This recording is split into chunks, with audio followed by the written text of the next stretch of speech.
Leo lo ha conseguido. El niño sevillano que padece la enfermedad piel de mariposa ha cautivado al mundo entero con la situación que vive en su día a día. Y esto ha provocado que la Junta de Andalucía decida pagar un tratamiento para quienes padecen esta patología, según ha comunicado el presidente Juanma Moreno. Bueno, gracias a esa movilización hemos conseguido que a través del Servicio Andaluz de Salud que podamos de manera excepcional buscar la fórmula de comprarlo para que Leo pueda no solamente aliviar, curar y mejorar su situación, sino también otros niños que están como Leo. Leo no es el único andaluz que sufre esta extraña enfermedad, sino que esta medida de la Junta de Andalucía ayudará a otras 45 personas que luchan día a día con las curas y las incomodidades que les provoca vivir con esta patología. El precio de este tratamiento es de unos 100.000 euros al mes, ya que depende de un fármaco que no está comercializado y es muy caro. Pese a ello, el presidente de la Junta es optimista y espera que otras comunidades autónomas se unan a esta iniciativa y así pueda bajar el precio de un tratamiento pionero.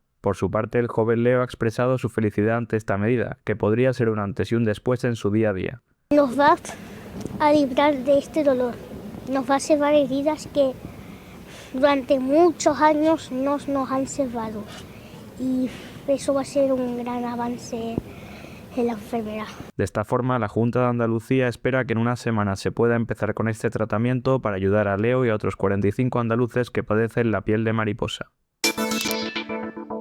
La Asociación Víctimas de Descarrilamiento Adamuz ha convocado en Huelva una manifestación para el viernes 20 de marzo a las 6 de la tarde en memoria de los fallecidos y por la seguridad ferroviaria y para que se conozca toda la verdad sobre lo sucedido. Además, desde la entidad han animado a la ciudadanía a participar en esta movilización. Según ha indicado la asociación en una nota de prensa, la marcha se iniciará en la estación de tren de Huelva y finalizará en la Plaza de las Monjas, donde se procederá a la lectura de un manifiesto. Asimismo, la asociación ha señalado que la manifestación será un acto pacífico, abierto a toda la ciudadanía, asociaciones y colectivos que deseen sumarse a esta causa, que no es solo suya, sino de toda la sociedad. Sí, efectivamente, vamos a hacer una manifestación un mes y medio después del accidente, en donde vamos a concentrarnos en la estación de tren para empezar un recorrido hacia la Plaza de la Monja, que es el centro neurálgico de Huelva, en donde leeremos un manifiesto. Bueno, esto va a suponer un homenaje a las víctimas y una petición a la ciudadanía de que nos apoye en nuestra causa, que es la común de la ciudadanía, que no es más que saber la verdad para que se puedan implementar los mecanismos necesarios en el ferrocarril para que esto no vuelva a ocurrir. Con respecto a la actuación de Adif, estamos muy descontentos, estamos muy indignados. Las polémicas estatuas de Gines Serrán, que incluyen representaciones de Neptuno y Venus, ya han sido instaladas en el puerto de Málaga, donde se podrán ver de manera temporal durante 6 meses sin posibilidad de prórroga. En principio, estas estatuas se iban a instalar en enero, pero comenzó una fuerte polémica que ha retrasado 2 meses la instalación. La autoridad portuaria aprobó el pasado día 6 de marzo su instalación temporal, y durante este jueves 12 de febrero se ha procedido a ello en presencia de su autor. Las esculturas están en un lugar privilegiado del centro de Málaga, en la Plaza de la Marina e incluso mirando a la catedral, aunque en teoría en septiembre con el nuevo curso deberían estar en otra zona del recinto portuario. Estas obras de Venus y Neptuno han causado bastante revuelo desde el anuncio de su llegada. Algunos opinan que rompen con la estética del puerto, pero finalmente han sido expuestas. La exposición ya está abierta al público y serán los propios visitantes quienes opinen sobre si ha sido un error o un acierto. Ya como han seguido la polémica, se han interesado en comprarlas, pero mi idea era regalarlas. Entonces vamos a ver qué pasa en todos estos meses, cuál es la reacción del público, que es lo más importante. Para mí el juicio de la gente es lo más importante. Que toda la polémica se ha levantado por unos señores que no la habían visto y que no habían hablado conmigo y eso es increíble, que tú puedas decir que una película es muy mala sin haberla visto, o un libro es muy malo sin haberlo leído, no tiene sentido. Tenían que haber visto las esculturas y después opinar sobre ellas.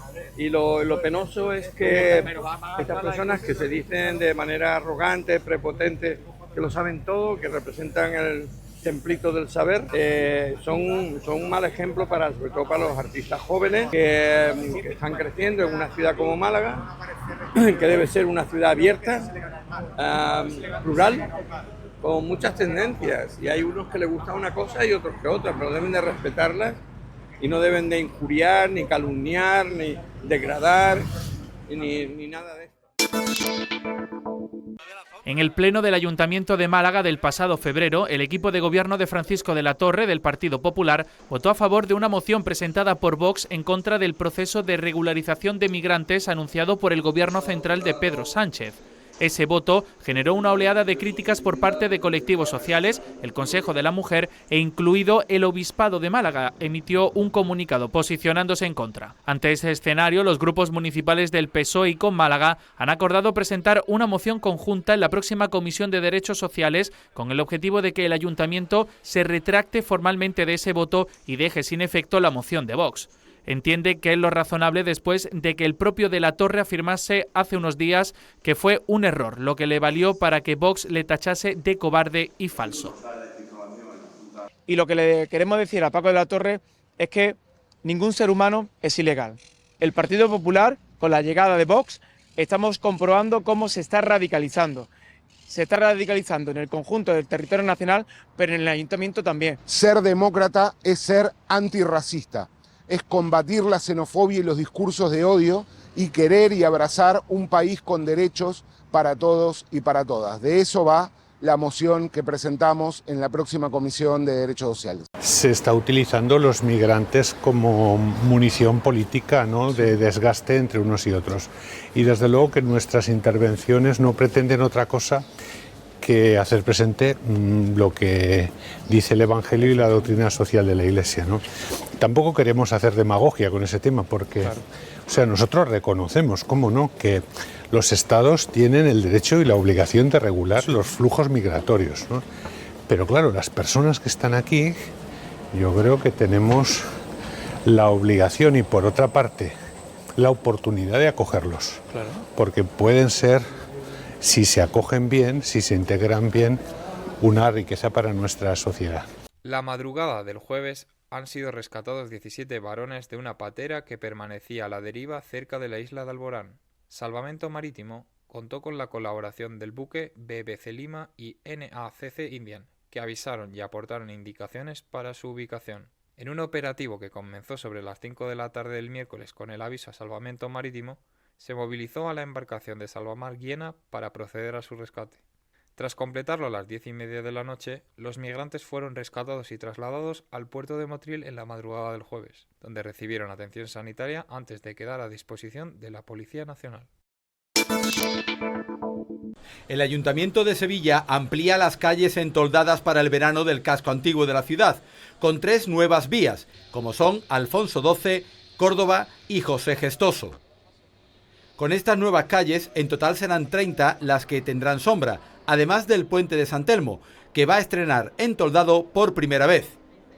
Los trabajos de instalación comenzarán en la segunda quincena de mayo, con el objetivo de que el sistema esté completamente operativo antes del inicio del verano y permanezca instalado hasta comienzos del otoño.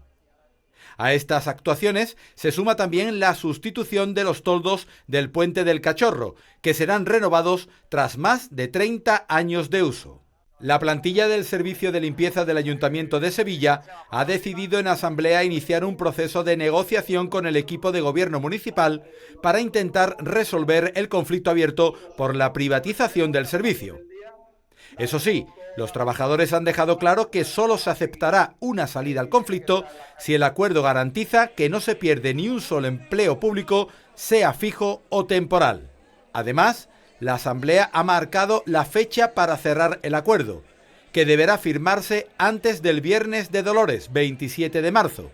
En caso de no producirse avances suficientes o si la plantilla percibe falta de voluntad negociadora, las organizaciones sindicales advierten de que se van a intensificar las medidas de presión.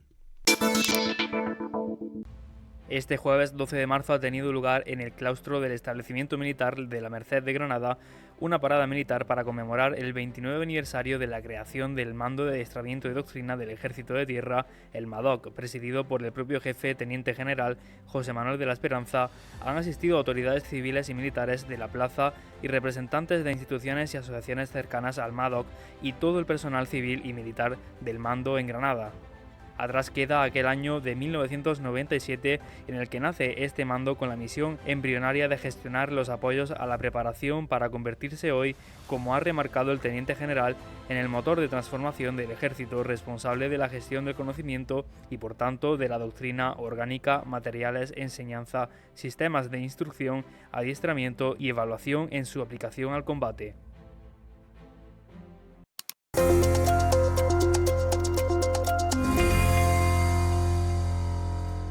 La Guardia Civil ha confirmado que los restos óseos hallados en una vivienda de Hornachos, Badajoz, corresponden a Francisca Cadenas, desaparecida hace 9 años. El abogado de los 2 hermanos detenidos este pasado miércoles en Hornachos, presuntamente relacionados con la desaparición, ha vuelto a defender su inocencia. Al 100% no, al 100% no, al 200%. Están mal.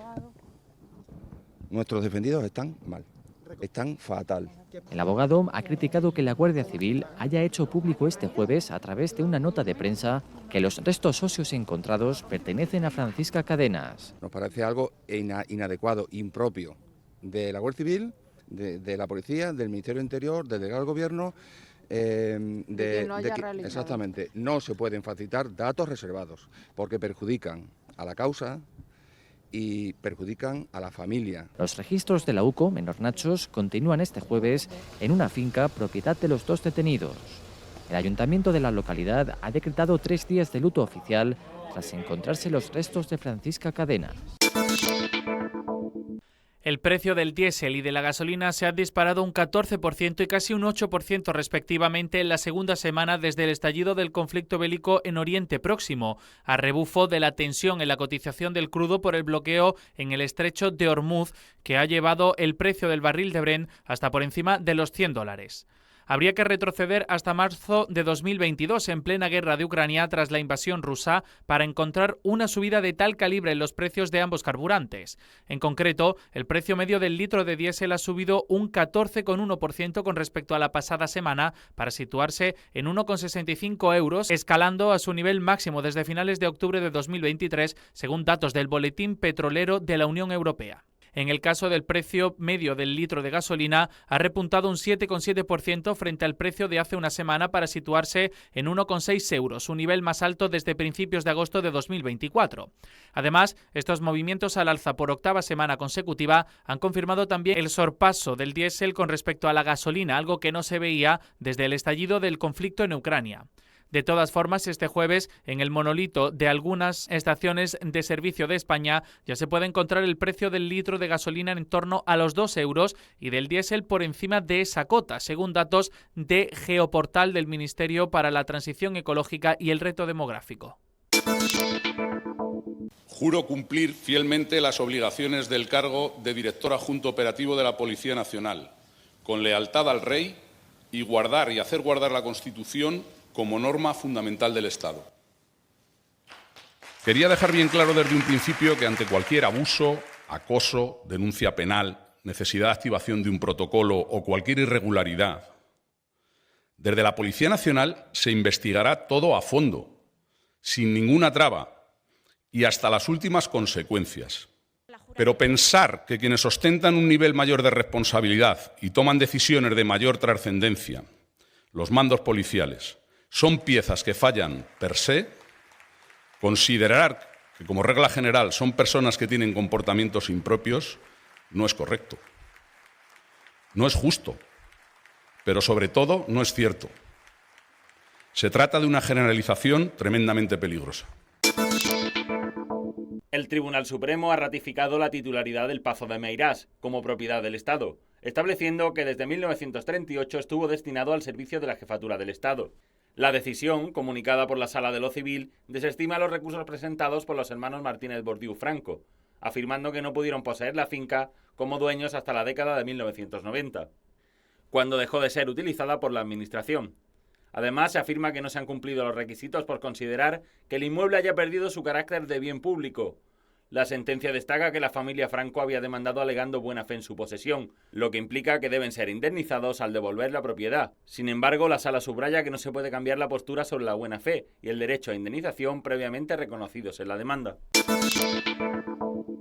que probablemente la inteligencia artificial pueda sustituirnos en muchas cosas, pero que el reportero que siente lo que otros viven, que es capaz de palpar su realidad, que observa el lenguaje no verbal, que no hace periodismo de tierra quemada con un testimonio detrás de otro sin sentido, que observa y analiza lo que le rodea de forma reposada, con lo rápida que es la IA. Ese reportero valiente y honesto que tiene sensibilidad, inteligencia y capacidad de discernimiento, con ese reportero la IA lo tiene complicado. Y además se acordará la inteligencia artificial del día después, de cuando se apagan las luces y los grandes acontecimientos y la actualidad decae, pero es ese tiempo en el que se fraguan y se asientan los verdaderos y los cambios y las transformaciones.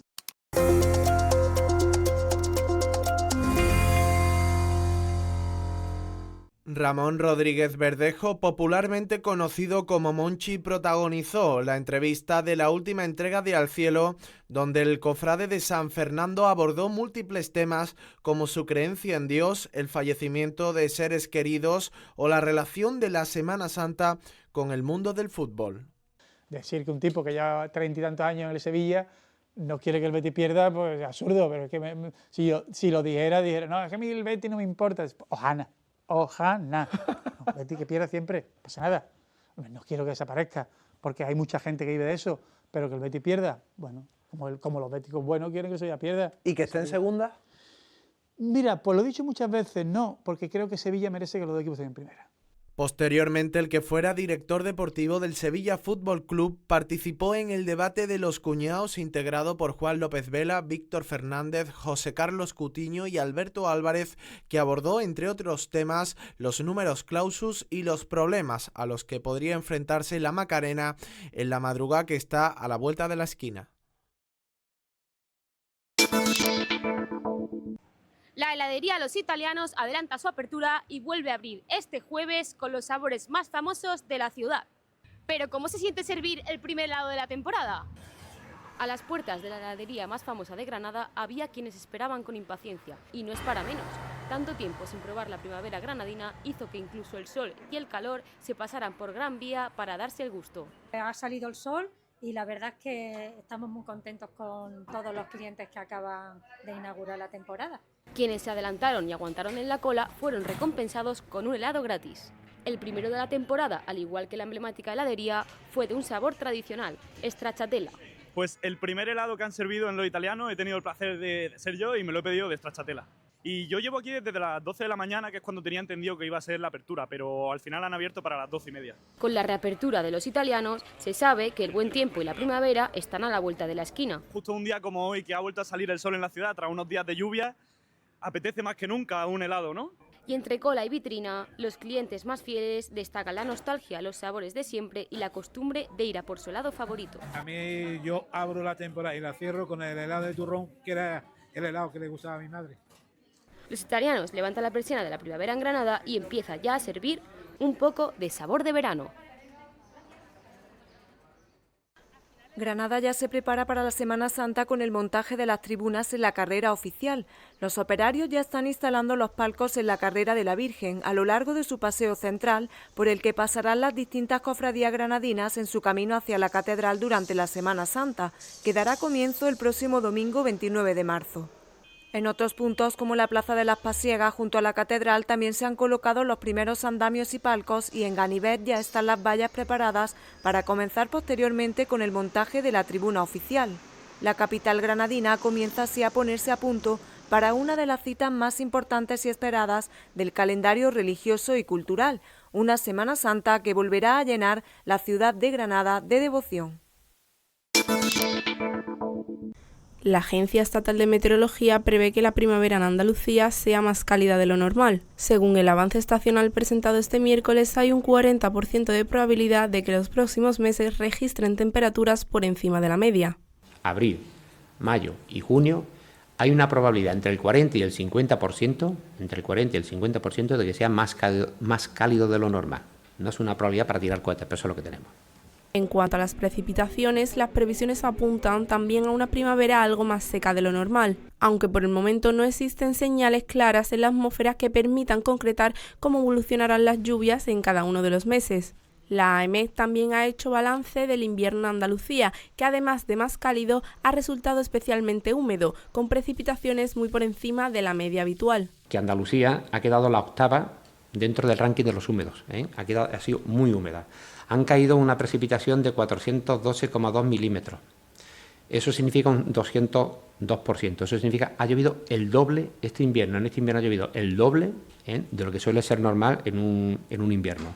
Un invierno marcado por la sucesión de borrascas que ha dejado lluvias abundantes en la comunidad y que contrasta con una primavera más cálida y sin previsión de precipitaciones. La cercana llegada de la primavera vuelve a situar a las alergias entre las principales preocupaciones de muchos andaluces. Ante esta cuestión, los propios especialistas son los que advierten que esta temporada estará marcada por elevados niveles de polen. Ha llovido mucho durante el otoño y durante el invierno y eso hace que la biomasa aumente, que aumente la polinización y que sobre todo los pólenes que más nos afectan aquí en Andalucía, como el olivo, la gramínea, el platanero y el ciprés, están más elevados. Durante las últimas semanas, además, los alergólogos han detectado un incremento de consultas por alergia al ciprés. Hemos tenido, de las semanas anteriores, muchos síntomas de pacientes alérgicos por el ciprés porque ha polinizado con mucha intensidad. Ahora los niveles de polen de ciprés están más moderados, pero se prevé que a partir de la semana que viene empiecen otra vez a aumentar tanto los niveles de polen de ciprés como de platanero y posteriormente de gramíneas y olivos. Ante este escenario, los especialistas insisten en la importancia de seguir las pautas médicas. Lo más importante es que el paciente tenga siempre la medicación en casa, que no la deje cuando crea que está mejor. Por ejemplo, los pacientes asmáticos es importante que use el inhalador indicado por el médico, siempre debe de utilizarlo, que no lo deje aunque esté bien, porque ahí es cuando hay más agudizaciones, que tomen sus antihistamínicos, spray nasal, colirio y sobre todo los pacientes que están indicados, una vez que se hace el diagnóstico es importante que se vacunen, que utilicen la inmunoterapia. Además, la doctora María Ortega recuerda que en los últimos años el avance del diagnóstico molecular ha permitido que los tratamientos sean cada vez más precisos.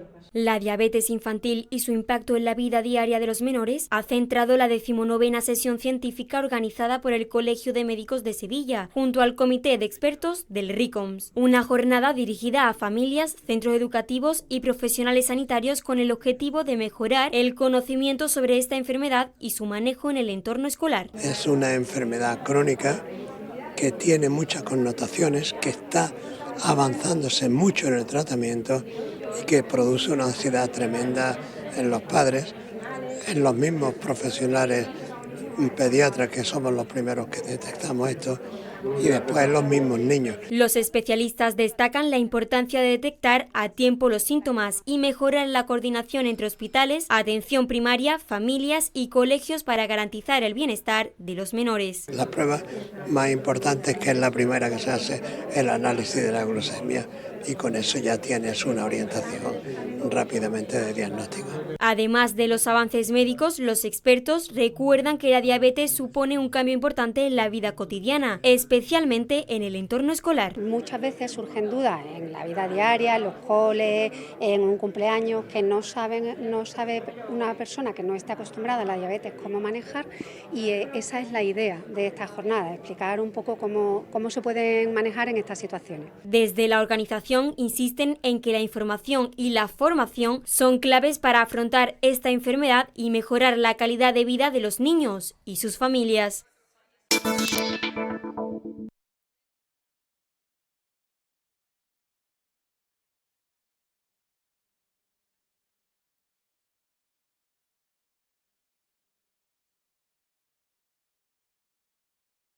A partir de la práctica de algún tipo de disciplina deportiva yo buscaba lo que necesitaba, que era desarrollo personal, porque yo tengo una discapacidad visual que por eso a lo mejor muchos de vosotros quizás me veis los ojos un poco diferentes, y es que yo veo un 10% de lo que veis vosotros. Y eso creó en mí un espíritu de lucha, de disciplina y de lo que llaman ahora resiliencia.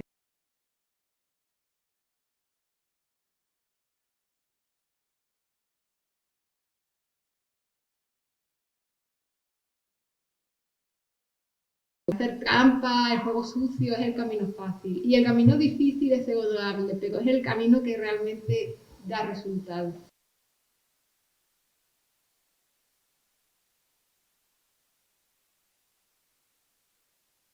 Esfuerzo, trabajo, disciplina y sobre todo constancia y búsqueda de la mejoría.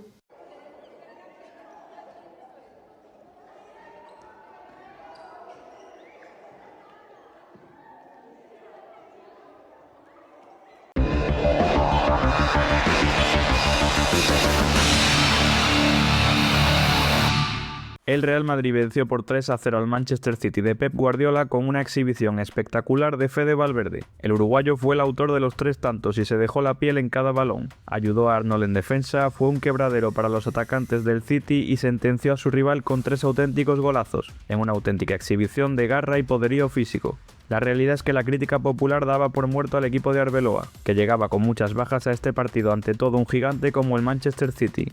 Pero contra todo pronóstico, el Real Madrid desactivó los planes de Guardiola y levantó al Santiago Bernabéu con un partido de entrega total y bastante acierto en el apartado ofensivo. De esta forma, los blancos ya tienen pie y medio en cuartos de final de la Champions, aunque antes tendrán que certificar su triunfo en el partido de vuelta que se disputará el próximo 17 de marzo en el Etihad Stadium, un duelo para el que podría estar disponible Kylian Mbappé, que siguió el partido desde la grada y celebró la victoria con el resto de sus compañeros. El Bernabéu se postula para acoger la finalísima entre España y Argentina. El estadio del Real Madrid gana enteros para acoger este enfrentamiento entre el campeón de la Eurocopa y el de la Copa América, además del último ganador del Mundial celebrado en 2022. La situación geopolítica ha descartado la sede de Doha, en Qatar, y España está negociando acoger este encuentro previsto en principio para el 27 de marzo. Se trata de un duelo de relevancia mundial que se jugará en el mejor escenario posible, en la capital de España, y en el recinto que también puede albergar la final de Copa del Mundo de 2030.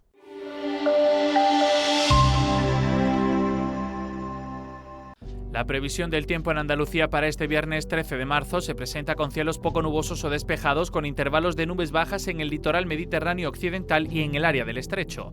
Nubosidad de evolución diurna en las sierras. Temperaturas en ligero ascenso o sin cambios. Vientos flojos variables tendiendo a soplar de componente oeste durante la segunda mitad del día. Levante fuerte en el estrecho durante la madrugada.